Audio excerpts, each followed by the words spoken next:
Mula kay Pinoy Mystery Channel mga kapatid, no?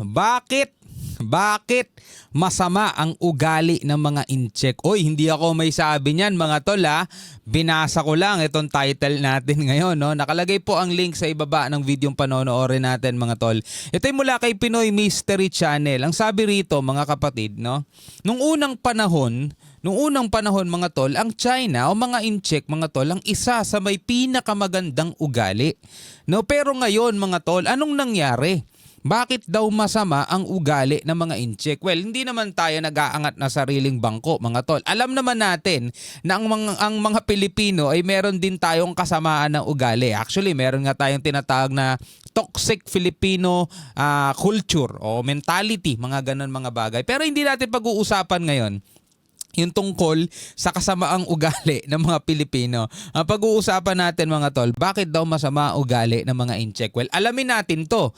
Ako hindi ko pa alam, alamin ko pa lang din ngayon. Samahan ninyo ako mga kapatid. Pero bago natin to simulan, huwag mong kalimutan mag-subscribe kay PMC, kay Pinoy Mystery Channel.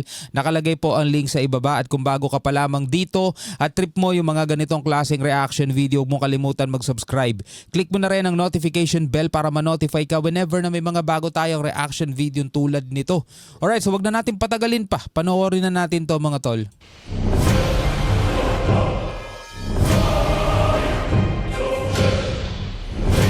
Or itry natin, no, pagkumparahin natin mga tol, yung Pilipino at saka mga incheck mga tol, no? Kumpara natin, subukan natin. Para hindi naman tayo maging masyadong bias.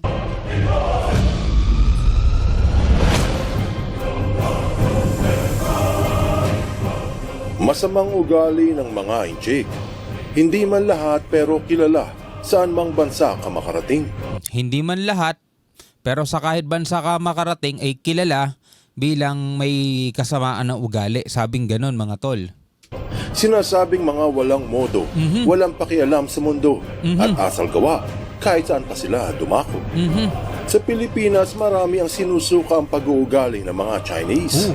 Kinaasaran dahil hindi marunong rumespeto sa kapwa-tao. Yun, yung respeto mga tol. Well, hindi natin sinasabing lahat mga tol ha. Marami ako mga kakilalang may lahing incheck. Pero syempre, dahil Chinoy na sila, may lahi, may culture na sila ng Filipino. Pero kung pure Chinese naman, wala pa akong kakilalang ganang pure Chinese. Pero yung mga Chinese na nandirito sa Pilipinas, mga tol, nakita naman natin na okay naman sila eh. Lalo na yun, nandun sa Binondo, di ba? Nakikita naman natin, well, di natin alam kung pag naging kaibigan natin sila, kung anong klaseng ugali meron sila. Pero siguro naman hindi ganun katindi, no? Anyway, baka kayo, may mga kakilala kayong in-check, anong masasabi ninyo? Sa ibang bansa, ganun din ang maririnig na reklamo. Mga turista na mula mainland China, dala-dala ay reputasyong mabaho. Siguradong magugulat ka sa malalaman mo na noong unang panahon, bago naging komunista ang China, ang bansa ay isa sa may mamamayang napakaganda ang pag-uugali. Unang-una nabanggit kanina yung respeto, mga tol. No, yung respeto, no? Eto mga kapatid ay yung respeto pinag-uusapan, makikita natin 'yon sa nangyayari ngayon. No, sa mga nagaganap ngayon dito sa sigalot ng Pilipinas at China. Wala naman sana tong mga problemang 'to eh. Kung nandoon yung salitang respeto, 'di ba? Halimbawa na lang pagrespeto sa karapatan ng Pilipinas dito sa West Philippine Sea. Yung respeto doon wala. Kasi hindi naman yan imbento ng Pilipinas mga tol eh. Walang makakapagsabing yan ay inimbento lang ng Pilipinas. Walang ganon mga tol. Yan ay kinakatiga ng UNCLOS, no? United Nations Convention on the Law of the Sea, which is a signatory din ng China doon. Nakapirma sila doon. Pero hindi nila nirerespeto. 'Di ba? International law, may mga rules and regulations pagdating sa karagatan. Meron tayong tinatawag na freedom of navigation, pero asa ng respeto? Kapag naglalayag ang mga barko natin, hinaharang, ginigit-git, wina-water cannon mga tol, asa ng respeto? Wala. 'Di ba? Meron tayong 2016 arbitral ruling na magpahanggang ngayon, 'di ba? Magna 9 years na hindi pa rin tayo nakakatanggap ng respeto o hindi pa rin nila respeto ng China yung pinal na desisyon ng korte. Kaya yung word na respeto talaga mga tol, wala hindi natin mahanap. Mayroong mga naniniwala at marami din namang naghihinala. Ang tanong,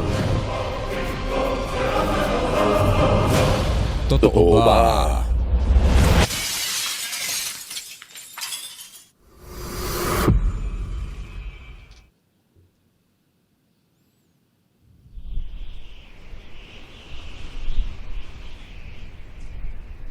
Forbidden City. Pinagbabawal na syudad. Sa China yan. Ang bawat lahi sa daigdig ay may mga miyembrong mabuti. Yung iba sa kanila ay may masamang ugali. Ganon din naman sa mga Pilipino. Marami ang magandang kalooban. Pero may mga ilang kilalang salot sa lipunan.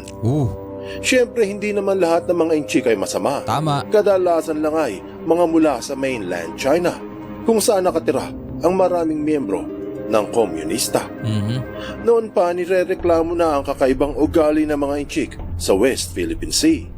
Katulad ng pang-aangkin ng mga islang hindi naman sa kanila. Tama. Pambubundol sa mga barko ng PH Navy. Tama. At pambubuli sa mga Pilipinong mangingisdang naghahanap buhay. Tama. Pero hindi lang sa Pinas ito nangyayari. Kilala din ang kanilang masamang reputasyon sa ibang bansa. Pinahayag noong taong 2012 sa China Daily ang masamang ugali ng mga inchik. Sinabi na may ilang dahilan kung bakit sila ganito. Chinese people's bad manners in public, no? Bad behavior is more a result of social pressures on Chinese tourists than personality experts suggest, Lou. Sa Ehipto, taong 2013 binalita sa LA Times yung isang inchik na nag-ukit ng graffiti sa isang sagradong templo. Walang respeto nga pag ganon, mga tol. Na ilang libong taon na ang tanda. 2014, binalita sa Sydney Morning Herald yung inchik na umebak sa upuan ng Delta Airlines. Nako po. Biyaheng Beijing, papuntang Amerika. Sa Daily Mail, binalita na naban yung mga inchik sa White Temple ng Thailand dahil umiihi sa dingding at tumatay sa sahig. Isa nga yun talaga, mga kapatid, no? Sa kawalang respeto. Pero wala sigurong matinong tao gagawa talaga nun, maliban na lang kung likas na talaga sa iyong bastos ka, di ba?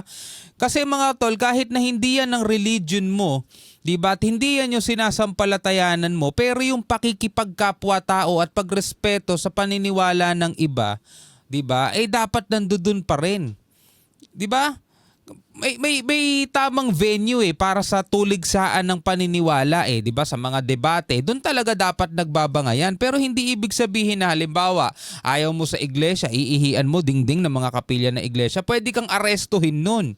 'Di ba? Sa ating nga lang dito sa Pilipinas kapag dadaan ka ng mga simbahan o dadaan ka ng mga churches, 'di ba? No blowing of horn, bawal ka bumusina, bawal ka magpatugtog ng mga malalakas Marami na ako nakita, mga tol, may mga bastos na jeepney driver na kapag dumadaan, for example, sa kapilya ng INC, no? Maraming beses na, 'di ba? Doon pa talaga nila tinotodo, mga tol, yung lakas ng kanilang speaker, no? Dati 'yun, no, nung lalo na kasagsagan ng mga malalakas ang tugtog sa jeep. Ay nako, marami na ako nakitang ganun. Yung mga turista. South Korea. Pero kakaiba to, no? Famous Thai temple finds itself at the center of international row after banning uncivilized na tawag nila, Chinese tourists from its new toilet because they urinated on walls. Umihi sa sa dingding. Noong taong 2015, pinalita sa Bangkok Post na tinangkilik pa rin ng kanilang gobyerno ang mga bastos na inchik na bumibisita sa bansa. Tapos isang video ang nag-viral nang naubos ang pasensya ng isang sikat na Thai model. Sa video makikita na medyo naiirita si Duang Jai Pichitampon habang nakapila sa Jeju Airport ng South Korea. อุ้ยดูดิมันกลัวมันไม่ได้กลับบ้านกันเหรอวะหรือว่าอะไรวะพี่ดูดิดูดิอุ้ยเนี่ยอีป้าคนนี้ดูอีป้าคนนี้เบียดกูอีกแล้วดูไปต่อ Sumisingit, nanunulak. เนี่ยดูดิสุดยอดอ่ะกูจะด่ามันว่าดูอีลุงเนี่ยดูเลยเนี่ย ไปดูเขาสนุกกัน ใช้นิดออลลี่เลยใช้นิดออลลี่กูด่าเลยตรงเนี้ย ดูเขาสนุกกันมาก ดูดิโหดู มึงกลัวไม่ได้กลับบ้านยังไงมึงจะไม่ไหวเลยค่ะแม่งสุดยอดเลยคนจีนค่ะ Bad trip na siya. ไปที่ไหนทั่วโลกแม่งรังเกียจหมดอีเวนญาติโกติกากูก็เป็นคนจีนยังไม่ได้สันดานแย่แบบพวกมึงเลยแม่ง Didn't their parents teach them manner? เลี้ยงกันมายังไงในสันดาน Isa rin yan sa mga kinahiinisan ko mga tol, no? Hindi naman Chinese pero may mga Pilipino rin mga tol na walang pakialam sa pila. No? Hindi pong kararating lang biglang mauuna pa sa'yo sa pila. May mga ganun din. Well, bibihira naman mga kapatid. Meron naman talagang mga good manners kasi bata pa lang tayo, tinuturuan na tayo ng GMRC eh. Yung dapat marunong ka pumila, yung mga ganun. Pero syempre, pag walang nagga-guide, andun na. Agawan na, 'di ba, sa mga sa mga sakayan ng bus, ganun. Agawan, tulakan, 'di ba? Pero dito sa airport, nagagalit yung dito nangingibabaw yung Japan mga tol eh. No, maayos sa kanila eh. Nagrereklamo ang model sa pagdagsa ng napakaraming turista. Nawala yung pila nila, tinapakan ng paa at nahihila yung kanyang buhok. Hindi daw alam ng mga ichik kung ano ang magandang ugali at walang konsiderasyon. Nako. Sa Japan taong 2018, binalita sa CGTN na pinaalis sa isang Japanese restaurant yung mga Chinese tourist dahil balasubas daw sa kainan. For poor eating Muntik etiquettes. pang magkaroon ng away sa Hong Kong. Inulat sa Asia Times, isang inchik ang pinagsabihang huwag dumura sa sahig ng isang hotel restaurant. Ilan lamang ito sa mga reklamo Bastos yung dudura ka sa sahig ng restaurant. Kala mo nasa kalye ka lang eh, no? hinggil sa masamang pag-uugali Palagi ko sa kanila rin natin nakuha yung kumakain habang nakataas yung paa, mga tol, no? at walang konsiderasyon sa ibang tao ng mga inchik galing ng mainland. Sa maniwala ka o sa hindi, sa mata ng mga inchik, walang masama sa kanilang ugali. Yun ang dahilan mga tol. Kung bakit nakikita natin yung ginagawa nila sa West Philippine Sea, yung ginagawa nilang pangharas, pambubundol at pambubuli sa atin mga tol. Para sa kanila walang masama sa ginagawa nila at ipinaglalaban lang nila yung kanilang karapatan kahit na harap-harapan na sa mukha nila isinasampal mga tol. Meron tayong 2016 arbitral ruling, meron tayong UNCLOS na dapat sundin, i-comply, 'di ba? Pero baliwala lahat sa kanila yon mga tol. Ganun pala talaga ang pag-uugali at pag-iisip nila. A senior U.S. official tells CBS News that Israel is not sharing its plans with the U.S., but said some within the administration Sa Pilipinas, punang-puna ang masamang asal ng mga Chinese, katulad ng ibinalita sa Inquirer noong taong 2018, na maraming netizens ang nairita dahil sa mga bastos na inchik na mahilig sumingit sa pila. Yun. Ayon sa ulat, mahilig manggitgit ang mga inchik sa counter, sa elevators at iba pa. Kapag sinita, sinasabing sila ay mga Chinese na para bang ibig sabihin ay importante kumpara sa mga Pilipino.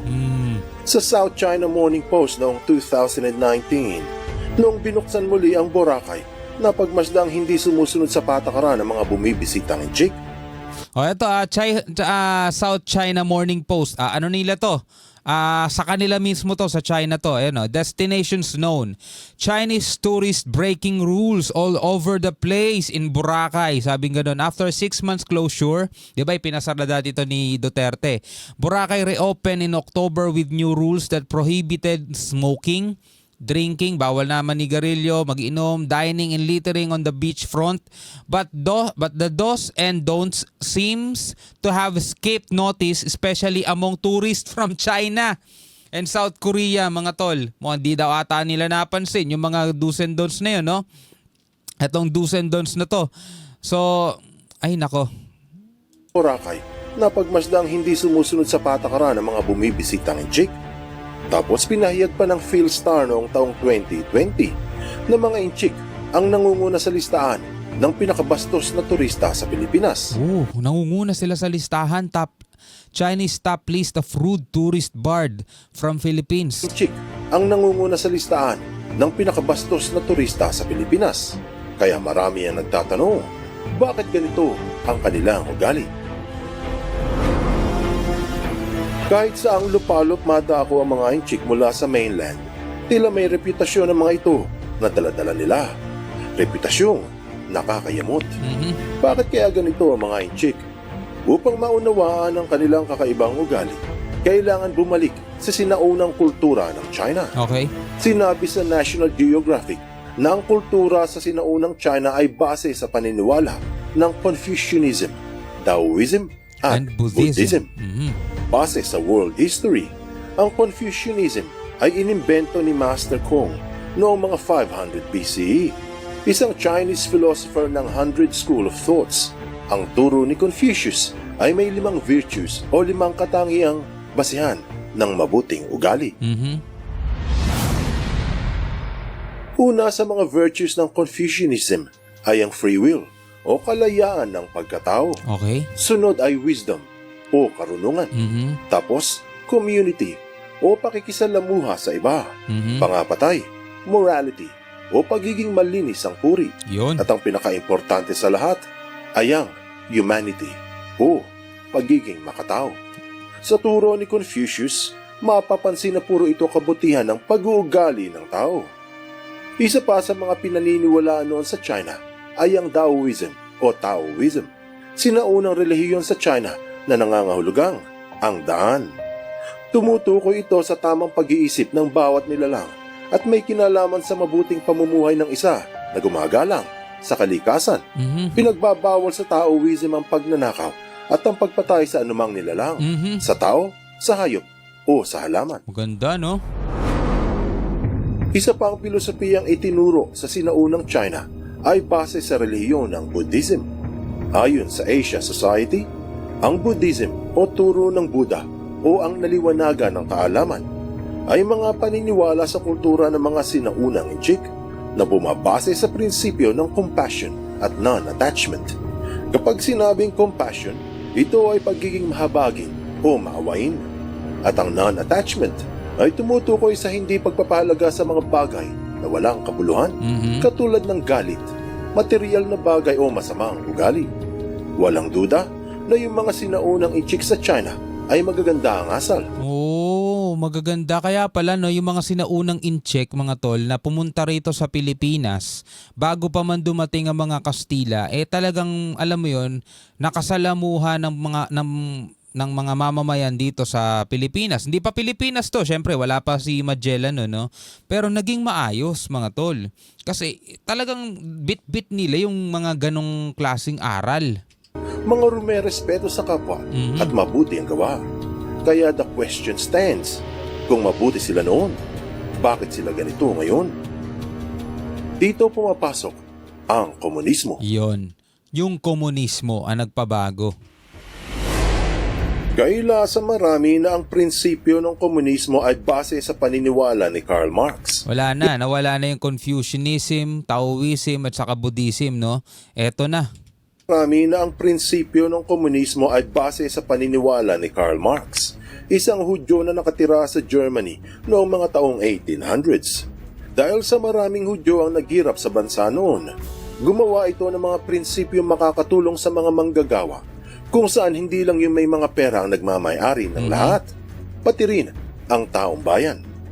Ayon kay Marx, makakamtan lamang ang pagiging pantay-pantay ng lahat kung magkakaroon ng revolusyon, mga proletariat o manggagawa laban sa mga bourgeois o may-ari ng lahat.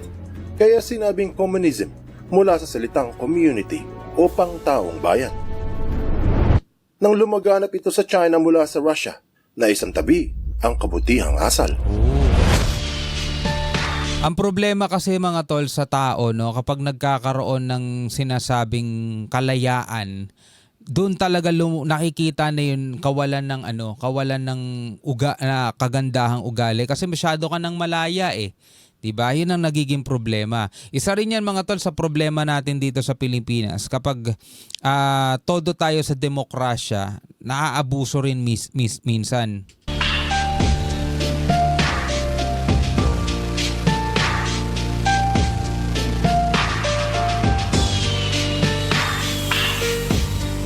Pero dito sa China, iba naman yung klase ng kalayaan na sinasabi nila, mga tol, kasi komunista to eh.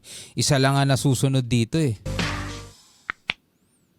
Nagbago na rin yung ibig sabihin kasi ng komunism no?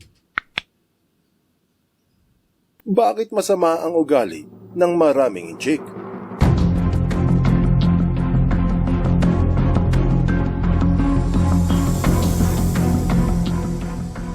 Sa loob ng maraming dekada, dahan-dahang tinalikuran ang kabutihang turo ng mga sinaunang filosofiya at pinilit ituon ng mga komunista ang buong bansa sa prinsipyong galing sa komunismo. Pero dahil kontrol ng mga komunista ang buong bansa, may mga nagsasabi na hindi na tunay na komunismo Di ang ba? kanilang sinusunod. Nagbago eh. Tila ba panakot na lang ito sa taong bayan? Kaya maraming eksperto ang nagsasabi na bagamat tinawag silang Chinese Communist Party, hindi talaga komunismo ang kanilang paniniwala. Ginagamit lamang ito upang makontrol ang kapangyarihan at kayamanan sa China. Sa Dictatorship katunayan, na, no? sa batas ng mga komunista, si Xi Jinping ay hindi na muling mapapalitan hanggat ito ay nabubuhay. Yun, no? Kaya naman pala, mga tol, no? Makikita sa maraming aspeto, pinapalitan ng mga komunista ang sinaunang moral values ng mga Inchik. Pati ang wika ay ginawang simplified Chinese. Tinanggal yung mga salitang hindi tugma sa kanilang ideya, katulad ng salitang pag-ibig. Sa Chinese, ito ay may halong character na puso upang ipabatid na ang pagmamahal ay mula sa puso. Nang binago ito ng mga komunista, tinanggal nila ang character na puso. Kaya ngayon, ang pagmamahal sa pananaw ng komunismo ay nasa isip lang o isang ideolohiyang kailangan ituro. Ganon din sa Biblia. Binago ng mga komunista ang berso hinggil kay Kristo na nagsasabing wala itong kasalanan. Dahil ayon sa komunismo, lahat ay pantay-pantay. Lahat ay nagkasala. Bukod dyan, pati sa larangan ng sining ay may pinalitan din. Pinagbawal ang pagpinta o paggawa ng eskultura na hindi panig sa ideolohiya ng komunismo. Asan ang kalayaan na ngayon? Ibig sabihin, sa China kailangan ang mga poema, kanta at tula ay hinggil sa kagalingan ng mga komunista. Kung matatandaan, pinagiba yung mga moske sa probinsya ng Xinjiang na hindi tugma sa tema ng komunismo. Binago din ang ilang laman ng Quran dahil ayon sa prinsipyo ng gobyerno, pantay-pantay ang lahat, walang propeta ng Islam o walang sugo ng Diyos. So, pinakalaman din pala nila, no? Christianism at saka yung Islam, no? Kasi binago nila yung Bible, binago rin nila yung Quran. Ang lahat ay obligadong sumunod at sino mang kumontra o hindi nakahilig sa kanilang tema, Kristyanismo man o Islam, ay paparusahan. Kaya ang taong bayan ay tumalikod ng lubusan. Isang live stream ang naging viral sa YouTube channel ni Dr. K, isang pianista sa London na binuli ng mga tinawag na Little Pinks o mga nasyonalista ng China. Sinabihan ng mga Inchik ang pianista na huwag silang i-video dahil meron silang ginagawang isang promotion. Pero nang tumanggi si Dr. K dahil nga naman sa Britain, pwedeng mag-record kung nasa labas ng public, naggalit yung mga Inchik at gumawa ng malaking eksena na nag-viral sa ilang social media platform. Umasta na para bang mga boss sa bansang demokratiko at iginiit na makinig at sumunod sa kanilang nais. Nakikita rin natin yan, mga tol, yung ugaling ganon, mga tol. Diba? Kung ano yung batas nila, dapat yun ang kilalanin ng buong mundo, mga tol. Hindi yung international law, wala yan. Batas namin ang kilalanin ninyo. Ganon, mga tol. O, parang ganito rin sila ginagawa nila rito. Oh, kahit sila yung turista doon, ang gusto nila, sila yung pakinggan, sila yung kilalanin. Bansang demokratiko at iginiit na makinig at sumunod sa kanilang nais. Sa huli, napagalamang mga miyembro pala ito ng CCP, lalo na yung nasa likod na si Christine Lee na sinabing isang Chinese influence agent. Marami ang naniniwala na ang pamamaraan ng pamahalang komunismo sa China ay ang pinakadahilan kung bakit naging bastos at walang modo ang mga Inchik ngayon, lalo na yung mga ipinanganak at lumaki sa ilalim ng Partido Komunista. Kumbaga, sila ay isang bihag sa loob ng matrix na ang pinakanakatataas na kaalaman ay ang ideya ng komunismo. So yung mga ano lang, no, yung mga lumaki na sa gobyernong komunista, no? Pero yung mga sinaunang Chinese na halimbawa nag-migrate na rito sa Pilipinas, dito na rin ipinanganak yung mga anak nila, dito na rin nagsilakihan, nahaluan na kasi ng ibang culture, mga tol. No? At saka yung aral na natutunan ng kanilang mga magulang, ang ipinapasa pa rin magpasa hanggang ngayon. At malalaman natin mga kapatid na may mahusay naman din talagang pag-uugali. Tulad na lamang nung sinabi kanina, Confucianism, tama ba? Confucianism yon at Taoism, 'di ba? Buddhism. Do ibang religion yung Taoism at saka Buddhism mga tol, pero yung aral kasi, yung kagandahan ng moral at kaugalian, yun yung maayos 'di ba?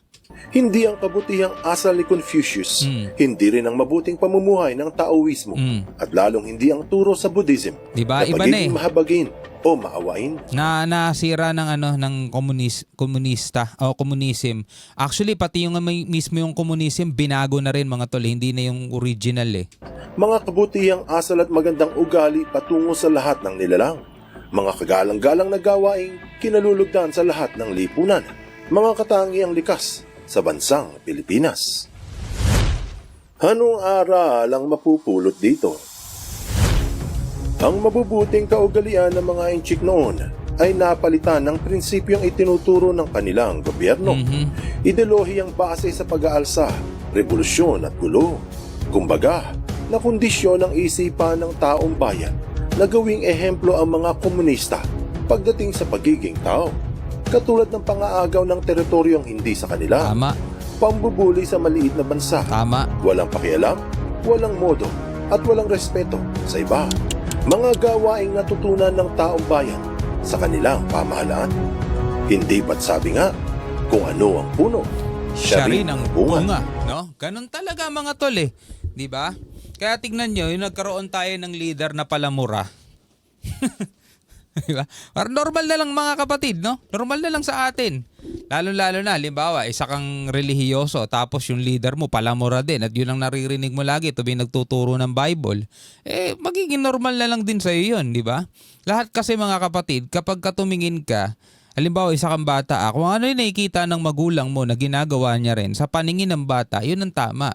Kung isa kang matanda na, di ba? Matanda ka na, si ganito nga, normal na lang yun si ganito nga, nagmumura si ganito nga, bababae, di ba? Si ganito nga, 4 ang asawa ang daming babae, di ba? Kita niyo yun mga kapatid, iba ang magiging influensya nun sa tao. Kaya nga mga kapatid, pag sinabing influencer, talagang matindi ang matindi ang responsibilidad mo kung paano ka magi-influence.